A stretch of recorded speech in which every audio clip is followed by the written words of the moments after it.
from Florida, Mr. Webster is recognized. Thank you, Mr. Chairman. Thank you all for coming. I thought about, as Mr. Foster was talking about AC and DC, maybe Edison will get a car named after him and instead of the Tesla. And it's amazing all the things he's doing, including the battery packs that the company is sending are all DC, and yet he was the greatest promoter of AC. It's kind of interesting switch of events.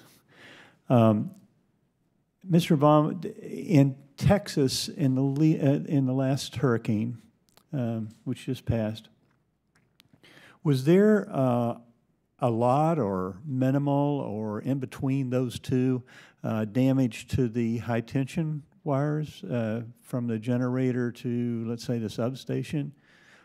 Or was most of the outages caused by the lower voltages? A combination of both. But I would say most of the customer outages were caused by, were more on the distribution system that were caused by flooding and substations being out, which then knocks out the distribution system. But we did have some large, we had 6 of our largest 345 kilovolt transmission lines were downed or damaged for a while during the storm. And a large number of smaller transmission lines were also affected. So it was both in this storm, both transmission and distribution, which again, though lights in the whole state never flickered, and a lot of that is because of the redundancy in both the transmission and the distribution network. So from just a hardening standpoint, is there any change that needs to be done to the high tension lines in order to make them more resilient?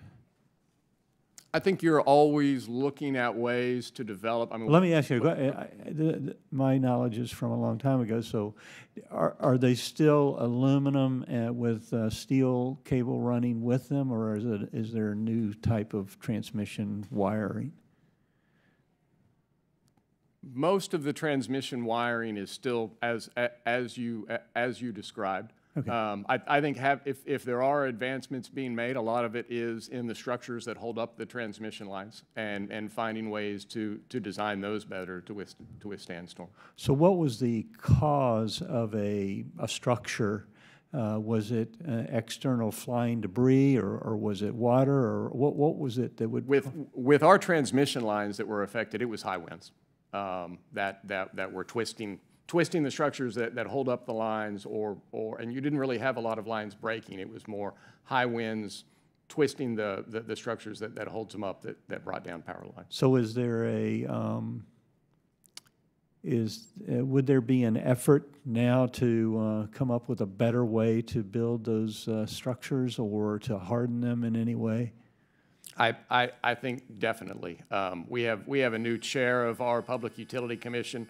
Deanne Walker was just named after the storm, and at a meeting last week, she basically said, let's get the utilities and other providers together to see what ways we can improve for the next storm, and I'm sure that's one of the things that we'll be looking at. I mean, I would think that rebuilding something like that would be a long-term. Was there a way, you were talking about rerouting, doing some other things, were those all able to be rerouted around those structures that fell or were twisted? They were able, through a combination of rerouting and having some power plants that our grid operator contracts with to ramp up to provide voltage support to some of those areas that were affected by the lines that went down, and so there were ways to make it to where this did not the loss of the transmission system didn't cause a cascading effect. Awesome. Okay, yield back. Thank you. Thank you, Mr. Webster.